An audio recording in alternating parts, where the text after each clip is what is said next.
It's now my privilege to introduce to you our next guest speaker, Robert Pondiscio. Robert is the Senior Fellow at the Thomas B. Fordham Institute and Executive Director of Core Knowledge Matters. He is also a Senior Advisor to Democracy Prep Public Schools, a network of high-performing charter schools based in Harlem, New York. He writes and speaks extensively on literacy, curriculum, teaching, and urban education. After 20 years in journalism, including senior positions at Time, Businessweek, Robert became a fifth-grade teacher at a struggling Bronx public school in 2002. He subsequently served as vice president for the Core Knowledge Foundation. Robert's articles and op-ed columns on education have appeared in the Wall Street Journal, The Atlantic, the New York Daily News, Education Next, and many other publications. A frequent speaker and expert guest on education issues, he appeared on Fox News Channel, CNN, and elsewhere. Not to mention, he's a wonderful friend of Team CFA. So please help me welcome to the podium, Robert Pondiscio.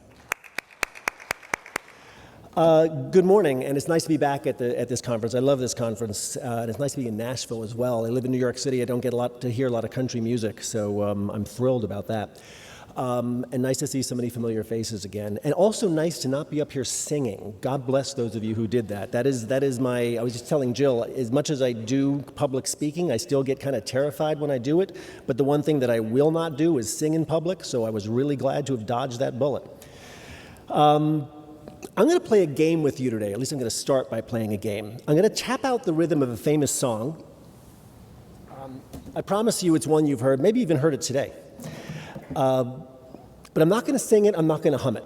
I'm just going to tap out the notes. Your job is to listen to the taps and identify the song. Ready?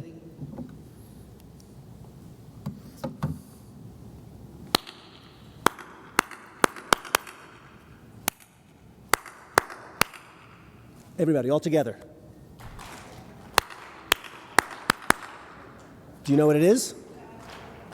Who knows what it is? Just shout it out. Good. How many did not know what the song was? Okay, really? It's such a common song. Let's try, I'll give you an easier one. Okay, it was God Bless America. I'll give you an easier one.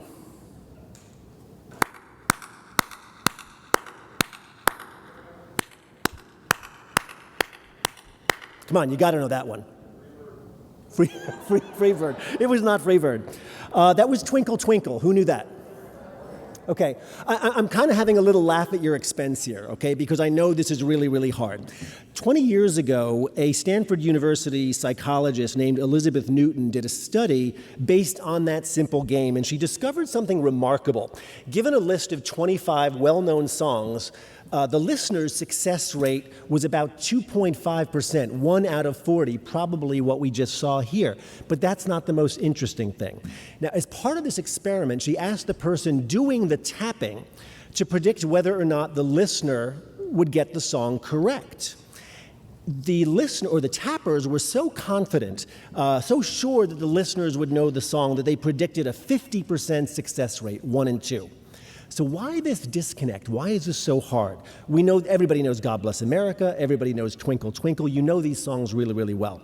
Well, in this game, the tapper hears the song in his or her mind and thinks it is so obvious that the listener can't possibly fail to understand what song it is. So the tapper, me in this case, I'm mentally singing the song and I hear the melody or the words to God Bless America. Well, what do you hear? Tap, tap, tap, tap, tap, tap, tap. The tapper can't understand why the listener doesn't get it. The listener can't understand why the tapper thinks he should. What makes this so hard is that the person tapping out the song has been given knowledge, the song title. And that makes it impossible for them to imagine what it's like to lack that knowledge. So when they're tapping, they can no longer imagine what it's like for the listener to just hear these isolated taps. Now, two guys, Dan and Chip Heath, wrote about this experiment in a book called Made to Stick, and they dubbed this the curse of knowledge. Because once you know something, it's almost impossible to imagine what it's like not to know it. And what we know seems so obvious to us that we just assume everybody knows what we know. Our knowledge has cursed us.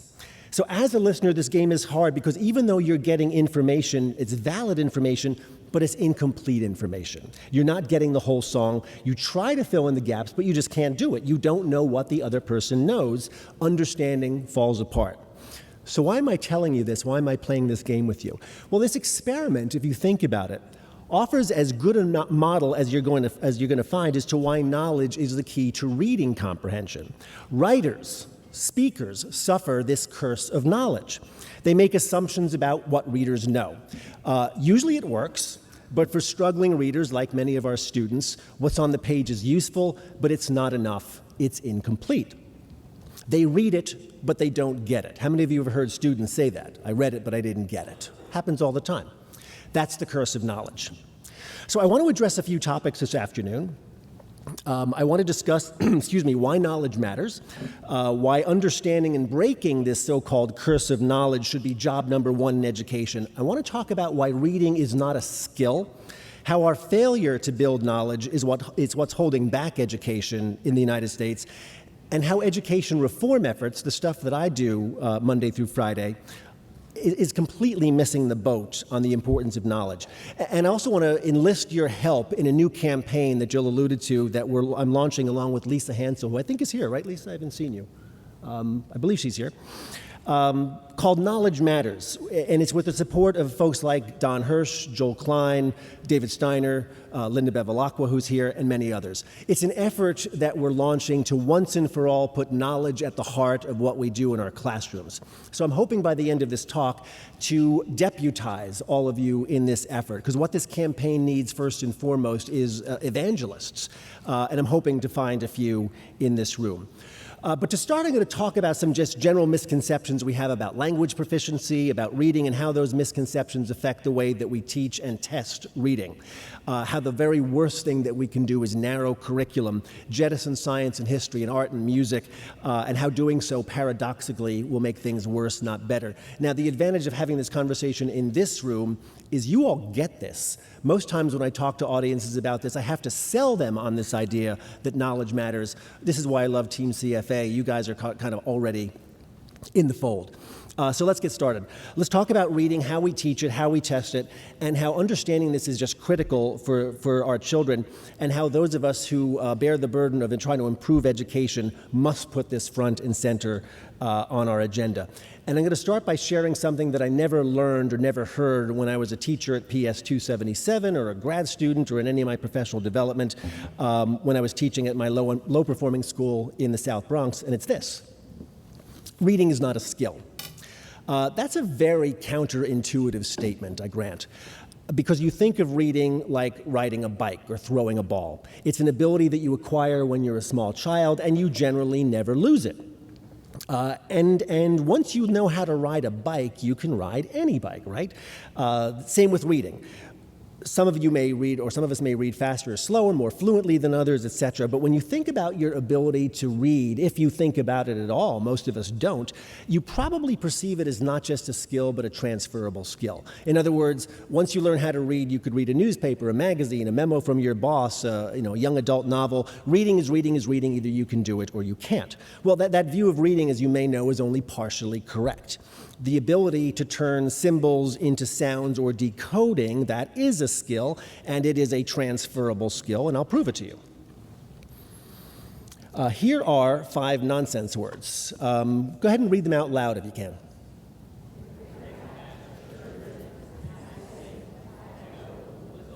Okay, I'm listening carefully. I didn't hear anybody mispronounce any of those words, but wait a minute, mispronounce them. They're not even real words. But somehow we agree on how they're pronounced. How is that? Suppose you put an E at the end of the second word, then how would it be pronounced? Turbite. Anybody disagree with that? Okay, even though these words just flat don't exist, we made them up, we all can read them, we all agree how they're pronounced, even though we're seeing them for the first time. Isn't that remarkable? That's because there's a code and we've mastered it. So decoding is a transferable skill, we can all agree. But reading is not about decoding, right? It's about understanding what the words mean. It's about comprehension, and comprehension is not a transferable skill, and here's proof of that. How many people here are baseball fans? Okay, me too. Some of you have no idea what this sentence means. But if you're a baseball fan and you read A-Rod hit into a 6-4-3 double play to end the game, you immediately understand a number of things. The New York Yankees lost a game when Alex Rodriguez came up probably in the bottom of the ninth inning. There was one man out. There was a man on first base. He hit the ball to shortstop. The shortstop threw to the second baseman, relayed to the first baseman. Game over. Some of you have no idea what I'm talking about right now, right? Why is that? You didn't suddenly become a bad reader. You just lack the domain-specific knowledge of baseball that enables you to fill in the gaps. Here's another example from the comedian Andy Borowitz from a few years ago. Now, if you are not familiar with Homer, with Odyssey, the Trojan War, the debt crisis in the Eurozone, this joke just falls flat. You read it, but you don't get it. Here's a bumper sticker that I saw a few years ago, which I love. This is my favorite joke in the world. Now, there is an astonishing amount of vocabulary and background knowledge in this very, very simple bumper sticker. Whoever wrote this bumper sticker, speaking of the curse of knowledge, assumed that you have the background knowledge and the vocabulary to fill in the gaps. The joke just loses its punch if you have to explain what all these things mean. So remember that curse of knowledge game. Writers assume that readers know things. When they don't, meaning breaks down. So one of the hardest things for educated people to wrap their heads around is the idea that we fill in gaps fluidly and easily without even thinking about it. That's because we in this room are knowledge rich. But often we teach students who are knowledge poor. Let me give you an example of how hard it can be to make meaning when knowledge is missing. Take 15 seconds and read this paragraph. It's kind of awkward and strange.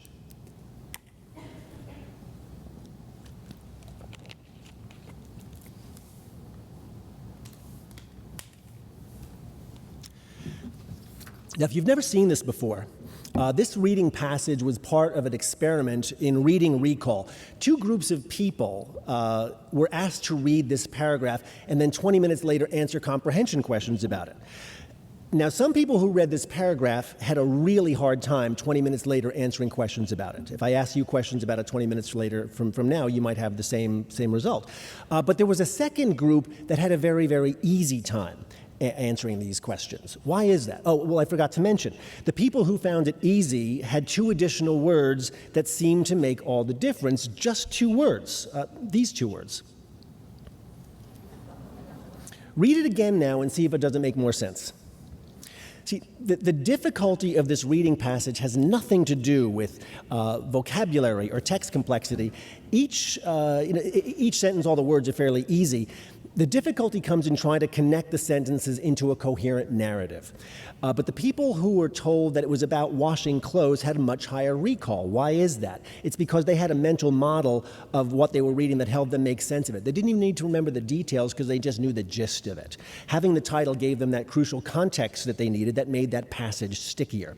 So knowing how to do the laundry, by the way, didn't make this a better written passage, but at least there's context now to make sense of it. So context matters. But that's not how we teach reading to young children. We teach decoding. We teach reading strategies. What's missing is context. We probably don't think of building knowledge as teaching reading at all, but it is. So reading comprehension, this idea that we're making meaning out of text, is not an all-purpose, one-size-fits-all skill that you can practice and learn in the abstract. It's a function of background knowledge. It's a function of vocabulary. Yes, you do need to be able to decode. You need to be able to understand most of the words, but you also need some background knowledge to make meaning. But here's the thing. The way we teach reading, by and large, in American elementary schools, assumes that references and facts are just stuff that you can look up. So what is it about American education and knowledge? Why do so many of our schools downplay its importance? Think about the things that you hear in education. I'll bet you've heard a lot of these things. Mere facts are not important. We should stress critical thinking. We all say these things, right? How about this one? The goal of education is to learn to learn. I bet a lot of us have even said this. This one we get a lot. It makes no sense to focus on knowledge in the age of Google. And here's my personal favorite. I love this one. Education isn't the filling of a pail, it's the lighting of a fire, according to W.B. Yeats. Well, there's two things wrong with this quote, by the way. First, Yeats never said this. And second, I defy you, try this sometime, try lighting a fire in an empty pail. It can't be done. But these are some of my favorite homilies in education. I call them homilies because we don't think about them. We just recite them. We just say them without thinking about them. I mean, they sound so sensible, right? You really can just look things up, can't you? Well, not really. The default mode of reading instruction in America, broadly speaking, is still learn how to decode, practice reading strategies, and you could read anything. If you're a good reader, you can make sense of any text as long as you understand all or nearly all the words, but it doesn't work that way, and I will prove this to you. Let's try some reading strategies work. This is a paragraph that if you read Don Hirsch's last book, The Making of Americans, you might remember this paragraph. Take a second and read this.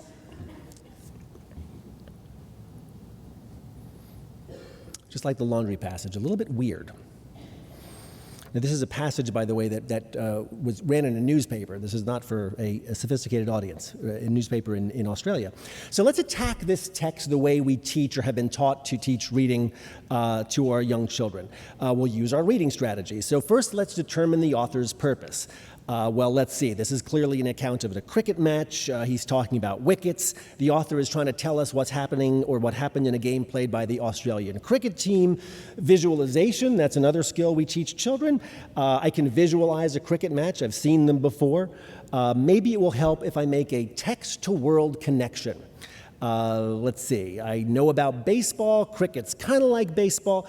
Is any of this helping you make sense of this passage? Right. You know all the words. You understand the broad context. You're reasonably well educated. We all are. The sun will go out before we are able to understand this based on reading strategies because we don't know cricket. We lack the domain knowledge to make sense of this.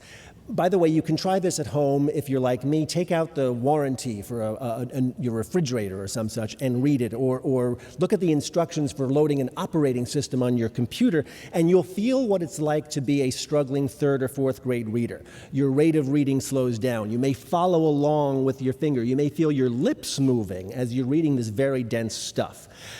Meaning breaks down. This is due to the nature of language itself.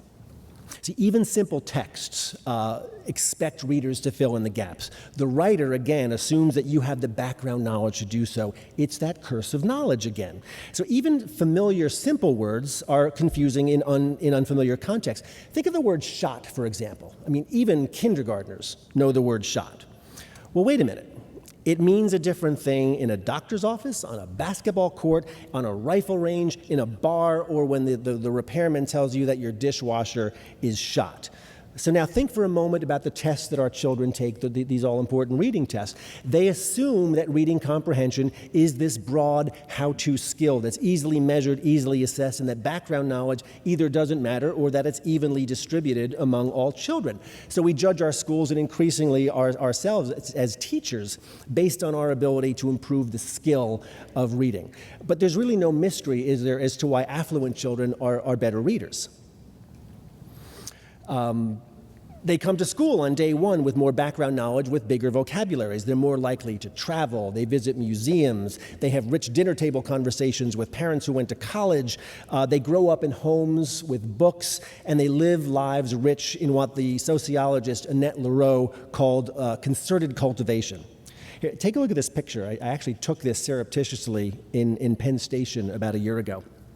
I was sitting in the waiting room in Penn Station waiting to catch a train to Washington, and I hear the word Crimea. So I look up, and this is what I see. I see this woman reading a Magic Treehouse book to her little boy, and in about 90 seconds as I listened, I heard the words Florence Nightingale, the Crimean War, Egypt. Then she got to the word wound, and her child stopped her and said, "What's a wound?" And without breaking pace, the mom said, "It's an injury, like a cut or a broken bone." Rich language, history, geography, vocabulary. I sat there listening, and this thought occurred to me: I'm watching the achievement gap being formed. Now, I didn't ask this mother what she was doing, but if I had, I'm sure she would not have said why I'm building the achievement gap. She probably would have said what? I'm reading to my kid. That's the point. Educated, affluent parents build language, they build knowledge without even knowing they're doing it. Now, there's no value judgment inherent in this, I want to add, but we know statistically that low-income kids are statistically the least likely to come to school with knowledge and vocabulary pre-built. They are least likely to come from homes with educated parents who read to them, engage them in rich conversation, books in the home, travel, etc. So many of the kids that we teach are what you might call school-dependent learners. If they don't learn it at school, very often they don't learn it at all. And if we don't prioritize building knowledge, we're choosing a kind of illiteracy for these students. We make things harder for them.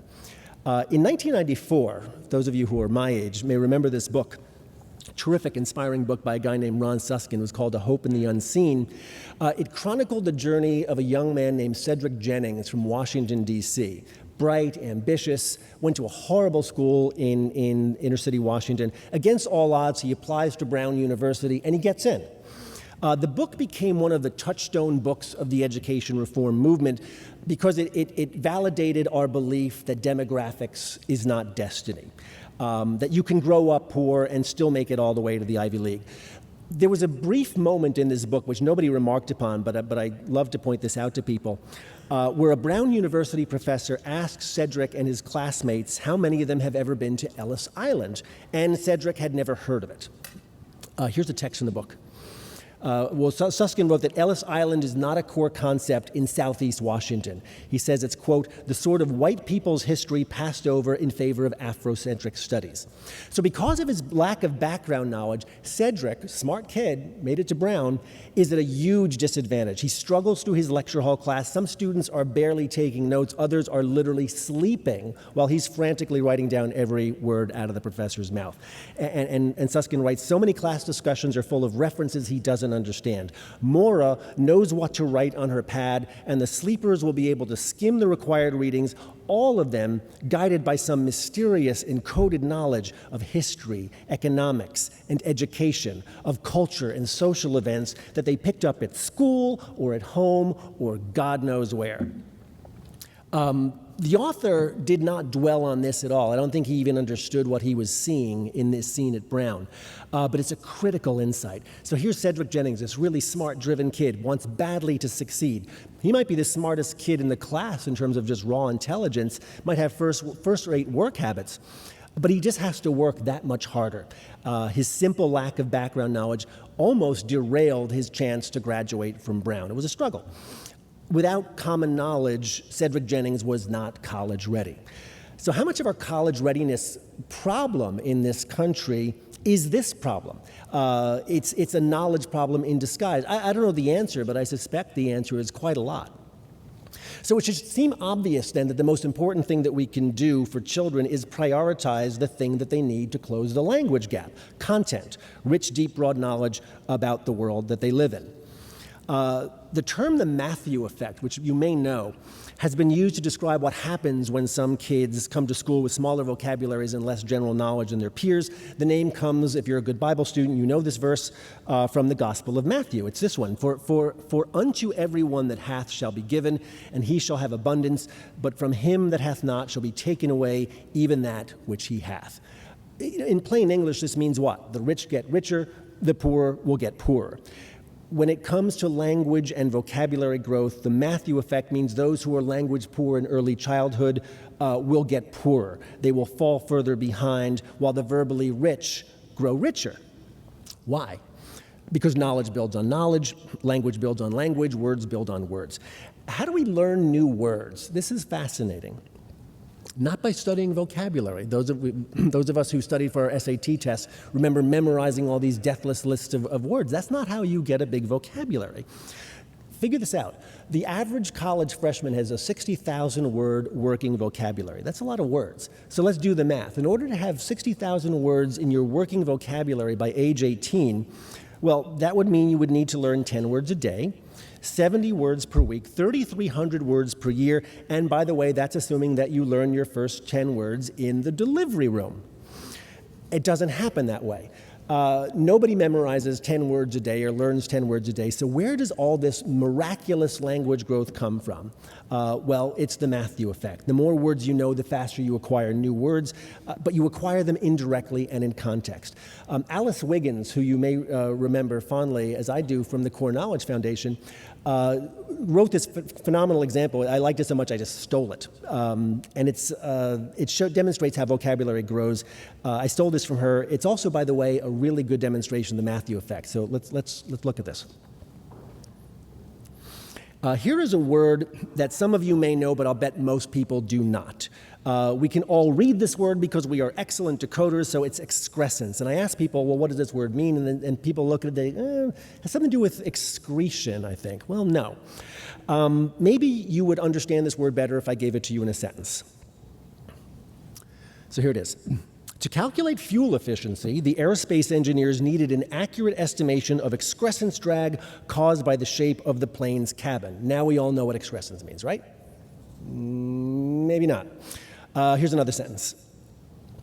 Excrescences on the valve of the heart have been known to cause strokes.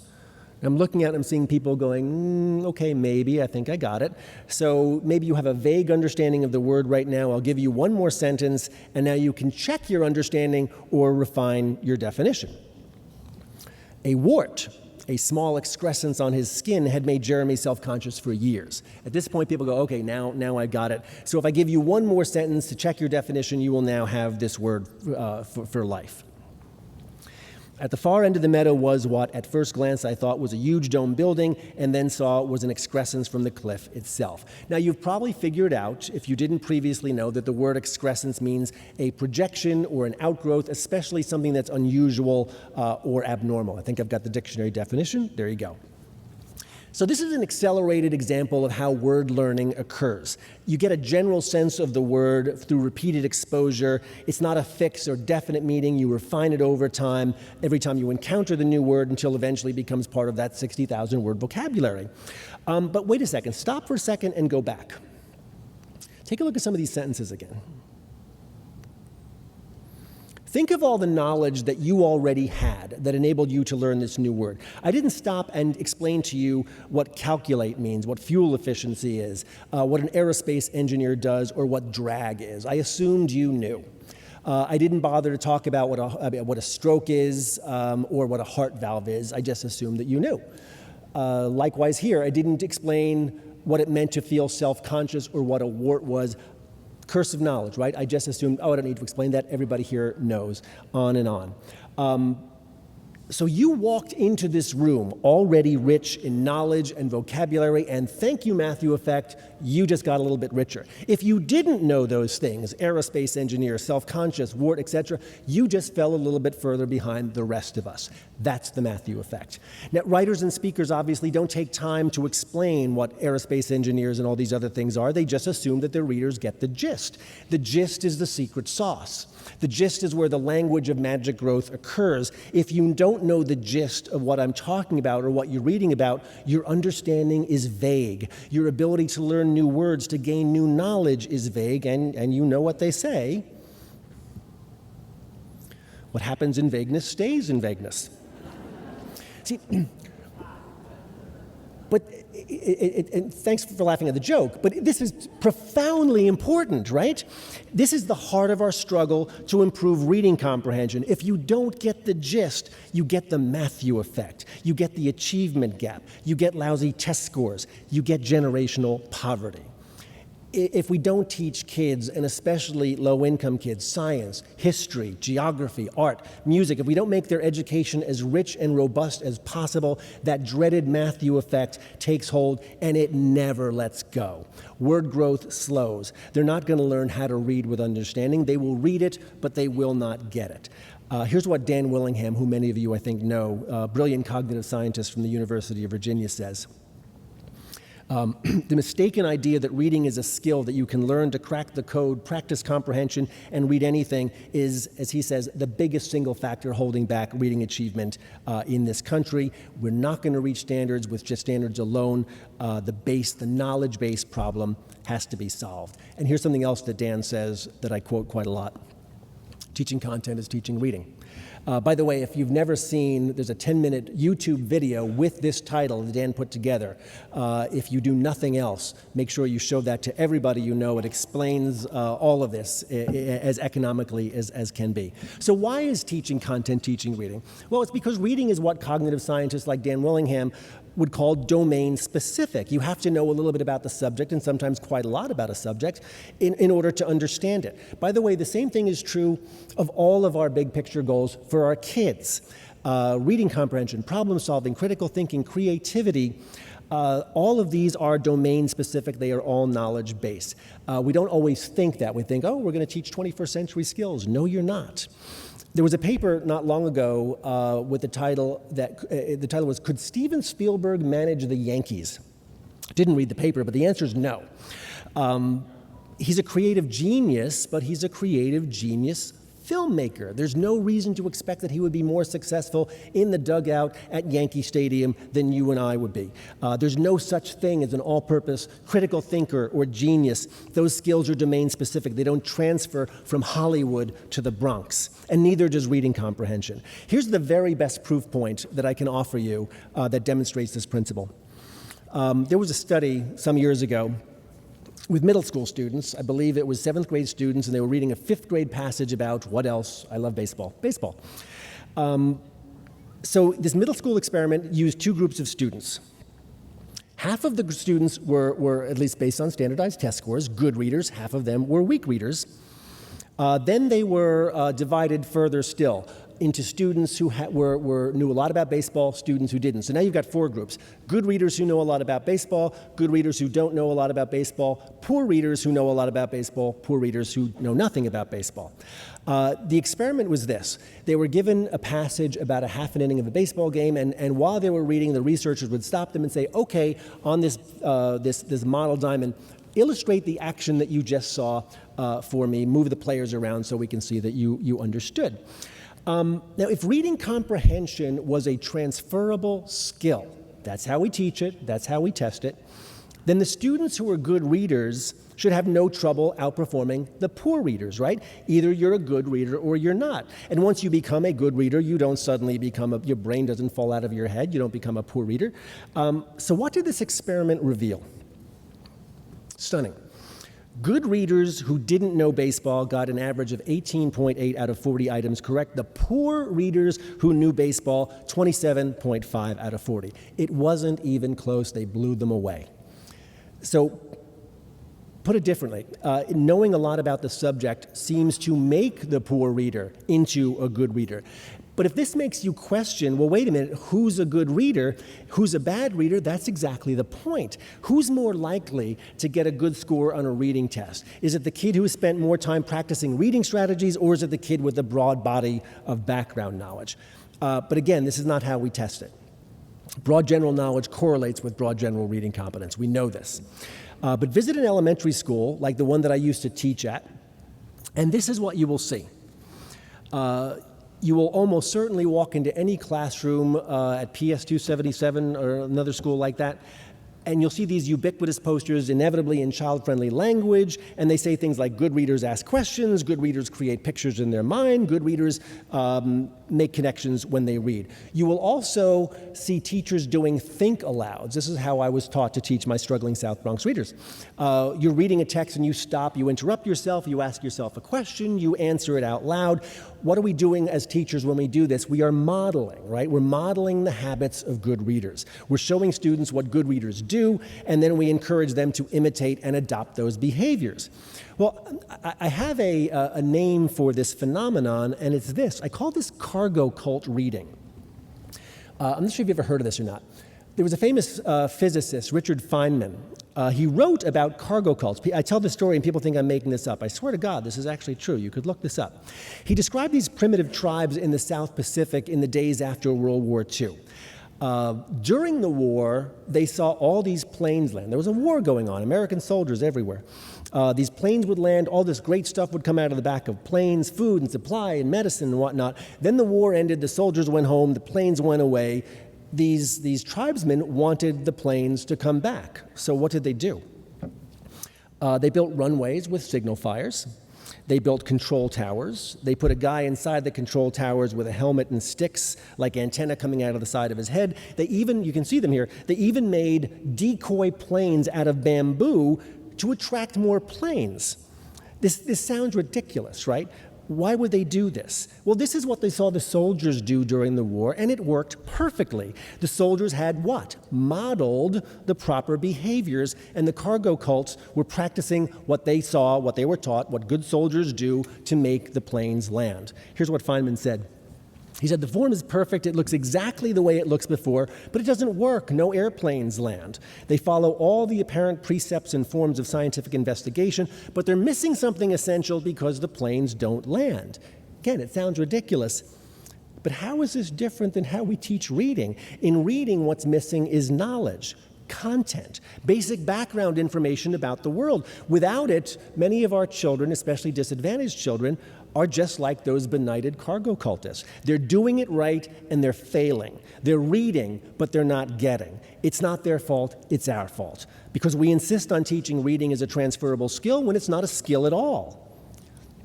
I say this all the time. It's not enough to teach children what good readers do. We have to teach them what good readers know. So broad general knowledge correlates with broad general language competence. If American education understood this, schooling would look very, very different. You would hear less about critical thinking and problem solving as these discrete skills that can be taught and practiced and mastered in the abstract. You would see a deeper understanding of what Lisa Hansel and I have described as the reading paradox, that reading increasing the amount of class time spent on reading has the effect, paradoxically, of depressing reading achievement because it takes time away from the rich, well-rounded education that builds knowledge and builds background and builds reading comprehension. You would see far more than 16 to 19 minutes per day that we give elementary school students in social studies and history. You would see a far greater recognition that reading comprehension is not a skill that you teach, it's a condition you create. And you create that condition not by narrowing curriculum, making it a dull and deadly routine of reading and math and not much else, but you increase it by exposing children, particularly our least fortunate children, to as much science and history and art as the school day can hold. And that's what this Knowledge Matters campaign that Lisa and I are launching with the help of Don Hirsch and Joel Klein and some others. If we are successful, and I'm hoping to enlist you all in this effort, if we're successful, this campaign will, to steal a line from David Coleman, it will restore elementary school teachers to their rightful place as guides to the universe. And by the way, restore is exactly the right word. The goal is not to introduce rich curricular content to the school day, but to restore it to the school day. And to make sure that all children get it, particularly those least likely to get it outside of school. By the way, even Common Core standards, not always popular, understands this. Now, I've been an advocate for the Common Core, but I'm going to confess, as long as it stays in this room, a little secret, which is that standards just don't interest me that much. The reason I've supported the Common Core has nothing to do with lexile levels and text complexity or close reading. It has to do with 57 words. I mean, literally 57 words. These 57 words. By reading texts in history and social studies, science, and other disciplines, students build a foundation of knowledge in these fields that will also give them the background to be better readers in all content areas. Students can only gain this foundation when the curriculum is intentionally and coherently structured to develop rich content knowledge within and across grades. Does this sound familiar to you? Right? This is what this boils down to is they're basically saying, oh, E.D. Hirsch was right. Do core knowledge. That's it. Now, the depressing part, by the way, is in talks that I give about this and talks that a guy named David Lieben of Student Achievement Partners, he says he's put this text in front of literally hundreds of thousands of teachers in the last 5 years, and not one has ever recognized it. So to me, this was my hope for Common Core, and it's the one thing that nobody is focusing on. So I've described this passage from the Common Core ELA standards as the most important, the 57 most important words in education reform since A Nation at Risk. Why? Because this is not happening right now. We are exceptions within the Team CFA world, but in your average American elementary school, this is just not happening, even under Common Core. But in order for our children to succeed, there's really just one instructional shift that needs to take place, and it's a profound one. We need to shift from this skills-based vision of literacy to a content-based vision of literacy. So in fact, I will boil these 57 words down to just 9 for you, and it's this. If you're not building knowledge, you're not teaching reading. Reading is not a skill that you teach, it is a condition you create. You create that condition not by practicing and mastering reading strategies, but by ensuring that all students get geography, art, music, as much literature, science, etc. as possible. If you cut those things to make more time for the skill of reading, you're just doing it wrong. Knowledge is literacy, and that's what our Knowledge Matters campaign is all about. Our goal is to rally parents, policymakers, and teachers around a vision of education reform that sees content as king, to create momentum for curriculum as the last best unpulled lever to improve outcomes for children. I mean, think about this for a second. If you're in education reform, what do we talk about? Charters, choice, teacher quality, testing, data. We just lose interest at the classroom doors. So, myself and a few others, we tend to be the people who say, can we talk about what kids learn all day? Because that matters too. So we're hoping to push for education policies that incentivize classroom practices that parents want and that work, a rich, well-rounded education for all children. So when we launched this campaign, one of the very first things I did was to call Tony Helton and to say, could you please put us on this program, because we want to hear from those of you who are already converts, so to speak, who get this work, to help us be better evangelists. So I'm hoping over this weekend to have lots of conversations with you about, what do we do to get this message out there? And by the way, have you noticed I didn't once say the words core knowledge? So yeah, this is the type of thing that Don Hirsch and Core Knowledge have been advocating for years, but it's got to be bigger than that. Core Knowledge is a terrific curriculum, but there's got to be more. We've got to create the conditions that inspire publishers and others to want to do what Don Hirsch foresaw wisely 30 years ago. So how do we persuade those who haven't gotten the message about knowledge and vocabulary? Because once people see it, they get it. Now, I could talk for the rest of the day about language proficiency and vocabulary. I could make the case for shared knowledge. But let me make one more effort that has nothing to do with metacognition or language development or test scores, but has everything to do with understanding. And I think in this room, you'll understand this better than just about anybody in education. The last case to make for this has nothing to do with language. It has to do with history and civics, which is my other passion when I'm not talking about literacy, about American citizenship and the reason that so many of us became teachers in the first place. Think for a moment, if you know this history, about the history of public education in America. Back in the 1800s, we started these things called common schools. The idea behind common schools was not about training kids for college and career. I make this joke that Horace Mann, I'm sure, went to his grave having never once uttered the phrase college and career ready. So what was school for, the American Common School? Well, it wasn't about international economic competitiveness.